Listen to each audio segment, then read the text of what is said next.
Hello friends. आज बात करते हैं येन कैरी ट्रेड प्रॉब्लम, जिसकी वजह से मंडे को मार्केट बहुत ही यूएस में और इंडिया में मार्केट्स बहुत ही तेजी से गिरे रहे।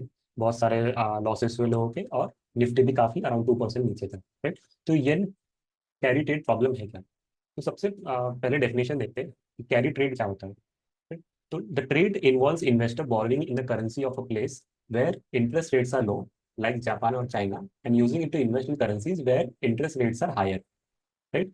So basically क्या हो रहा है? अगर आप जापान में इंटरेस्ट रेट देखोगे पिछले कुछ सालों में, तो अगर आप देखोगे 2014-15 में अराउंड 0% था, एंड उसके बाद से -0.1% है। ठीक? तो इतने नीचे, बिकॉज जापान जापान में ग्रोथ वगैरह नहीं है, तो इंटरेस्ट रेट इतने लो रहते हैं। एंड तो क्या होता है, इससे जहाँ पे इंटरेस्ट रेट लो होता है, लोग वहां से पैसे उठाते हैं, बोरो करते हैं, क्योंकि उन पैसे पे कुछ ज्यादा इंटरेस्ट नहीं देना है। आप देखो इंटरेस्ट रेट इतना कम है, तो यहाँ से पैसे बोरो करते हैं एंड वो ऐसे मार्केट्स में इन्वेस्ट करते हैं जहाँ पे इंटरेस्ट रेट ज्यादा हो, जैसे बड़े मार्केट्स लाइक यूएस। तो अगर आप देखोगे, आ, यहाँ से पैसे उठा इस पीरियड में, यहाँ से पैसे उठा के जापान से पैसे उठाकर यूएस मार्केट में, यूएस मार्केट्स के बॉन्ड्स और टेक स्टॉक्स में इन्वेस्ट करते हैं। And it is not just कि यूएस मार्केट में करते हैं, दूसरे दुनिया के दूसरे मार्केट में भी इन्वेस्ट करते हैं। राइट, लाइक इंडिया में भी कुछ जैसे एस्टिमेट है around 2 lakh crore Indian market में इन्वेस्ट हुए।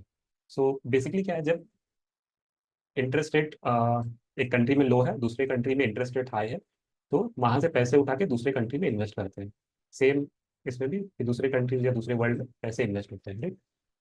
अब जब जापान ने इंटरेस्ट रेट, आप देखोगे यहाँ पे अराउंड 2024 में 0.1% से इंटरेस्ट रेट बढ़ा दिया। -0.1 था, उसको बढ़ा के 0.1% किया।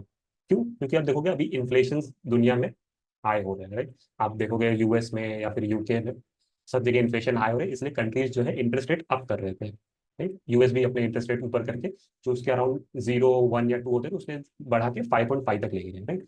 तो जब इन्फ्लेशन बढ़ रहा है, तो जापान में भी प्रेशर आया कि वो अपने इंटरेस्ट रेट ऊपर करें। राइट। तो 0.1 था पहले, and अभी उसने 0.25 कर दिया है। अपने इंटरेस्ट रेट को 0.25 कर दिया है। अब इससे क्या होता है कि ये जो पैटर्न था, राइट, कि यहाँ से कम इंटरेस्ट पे पैसे उठाना और यहाँ पे इन्वेस्ट करना, तो अभी सिनेरियो चेंज हो रहा है कि जापान में बिकॉज ऑफ इन्फ्लेशन बढ़ रहा है, तो वो अपने इंटरेस्ट रेट ऊपर कर रहा है। एंड यूएस में अभी बातें चल रही है इंटरेस्ट रेट डाउन करने की। राइट। तो बेसिकली जिन्होंने पैसे यहाँ से उठाए थे और यहाँ यूएस में इन्वेस्ट किया था, इन बीच का जो यील्ड मिलता था, यील्ड बोल इन दोनों के बीच में, कि यहाँ पे इंटरेस्ट रेट कम है, यहाँ पे ज्यादा है, तो दोनों की। बट अभी चीजें चेंज हो रही है, यहाँ पे इंटरेस्ट, जापान का इंटरेस्ट रेट बढ़ रहा है एंड यूएस का नीचे जा रहा है।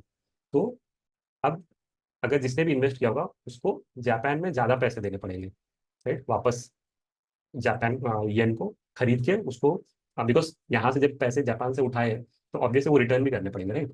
तो अभी तक तो आर्बिट्राज था कि यहाँ से उठा के यहाँ पे पैसे इन्वेस्ट करें, बट अब जापान का इंटरेस्ट रेट बढ़ रहा है, तो उन्होंने जो लोन लिए हुए हैं उस पर इंटरेस्ट रेट बढ़ेगा। right? तो बेसिकली लोगों ने क्या किया है कि यूएस के बॉन्ड और यूएस के टेक स्टॉक्स को बेचना शुरू कर दिया। एंड सेम आप बोल सकते हो अलग पार्ट ऑफ द वर्ल्ड में या फिर इंडिया में भी वो सेल ऑफ आया। सो बेसिकली क्या कर रहे हैं, यहाँ से सेल करके अब जापानीज येन में लोग कन्वर्ट कर रहे हैं। सो यही है बेसिकली टोटल ओवरऑल यही सिनेरियो है कि इंटरेस्ट रेट जापान में कम था, यूएस में ज्यादा था, क्योंकि इंटरेस्ट बढ़ा रहे इन्फ्लेशन को कंट्रोल करने के लिए।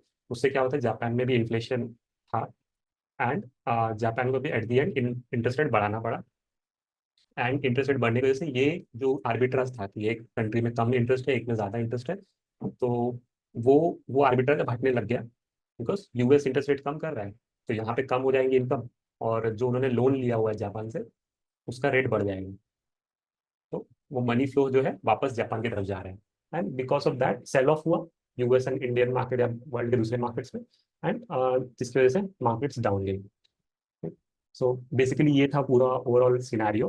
आप कमेंट करके बताइए कैसा लगा, सिंपल सा एक्सप्लेनेशन। और और किसी चीज़ पे कोई क्वेश्चन हो तो जरूर कमेंट में डालिए। Thank you.